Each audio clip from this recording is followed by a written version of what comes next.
Every astrologer has been talking about this new moon solar eclipse that's happening this week, but do you really know what its true theme is all about and how it will be affecting you? Hi, I'm Nancy. I am a professional astrologer and welcome to Rise Higher Astrology. On the 14th of October at 13:59 Eastern Time, there's going to be a solar eclipse happening at 21 degrees of Libra. And all of the astrologers are putting their own spin on this eclipse, saying that it's a time of endings and new beginnings, or it's time to rebalance the things in your life because it's in the sign of Libra. And they're not wrong about that, but there's a little bit more to it than just that. See, each individual eclipse is part of a special cycle, and it's called the Saros Cycle.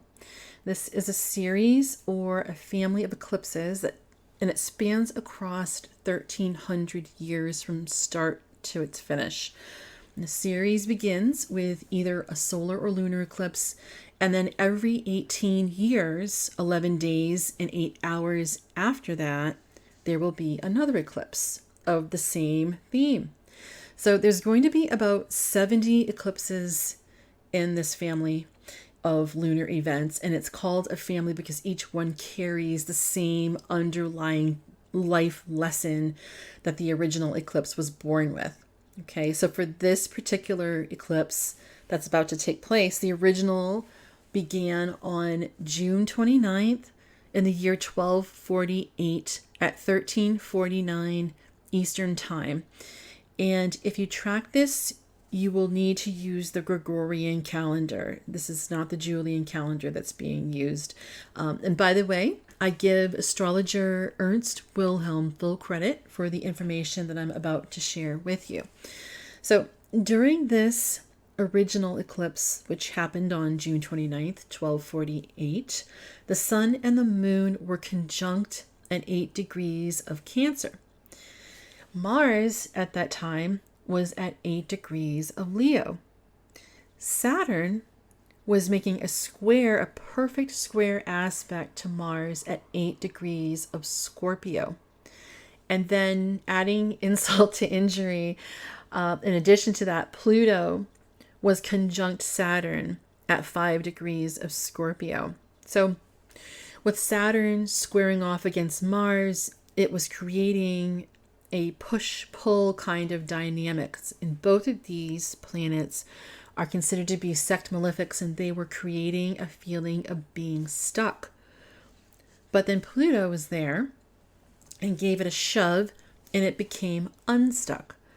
So this is the theme that's been carried forward into the eclipse happening on the 14th.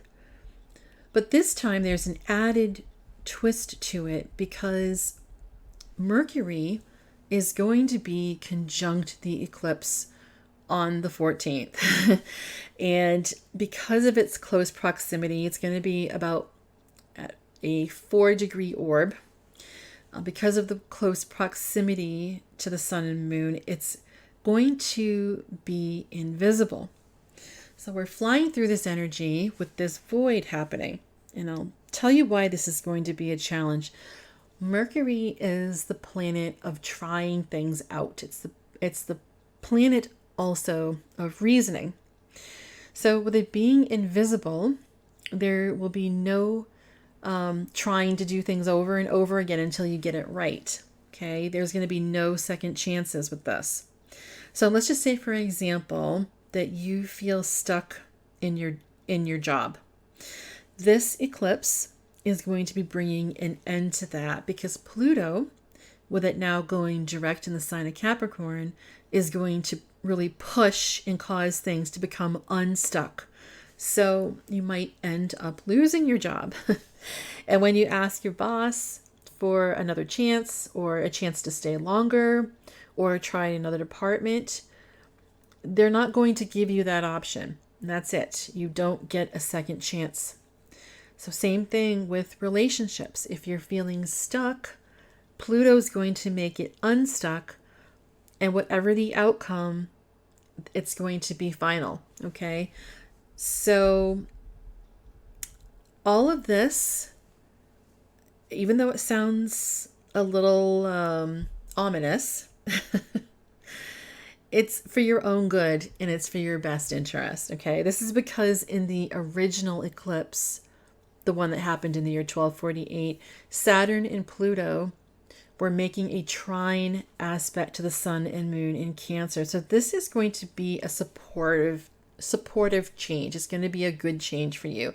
You might not think that it is, but in time, you're going to see that it was the right move for you in the long run. Okay.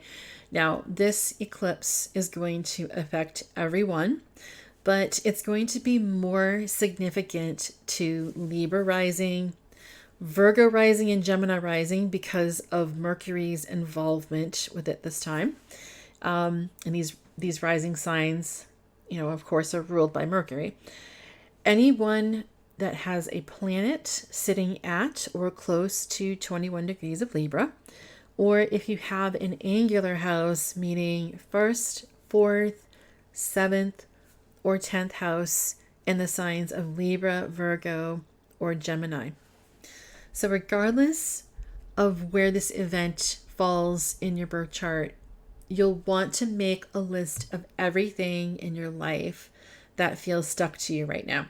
So no matter how small it is, no matter how hopeless you might feel, no matter how big the problem is, write it down, okay? Just the act of getting it off your mind, out of your brain, and onto a piece of paper, it activates the energy of it with the intention of releasing it, okay? And after you've got everything listed that feels stuck, just go back through the Libra, Gemini, and Virgo houses in your chart. And if there's anything there that feels stuck to you that you've forgotten about, make sure you write that down as well.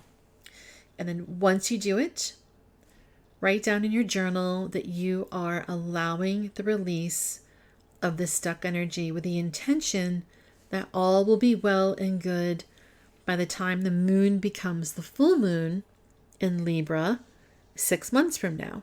Okay? So this is what I have for you. You should be doing this after the eclipse takes place. Don't do it before, okay? Write it down and release everything after the eclipse has taken place on the 14th. You can do this all the way up to 2 days after the eclipse. And I will be covering the energy of the lunar eclipse that will be taking place on the 28th of the month. That will be up for your viewing pleasure within the next few days, okay? I promise. So I'm wishing everyone love and light. Do not be afraid of this eclipse. Embrace it. This is going to be your friend. Your friend, not your foe, like the last one that we had. All right. Love to you all. Take care. Bye-bye.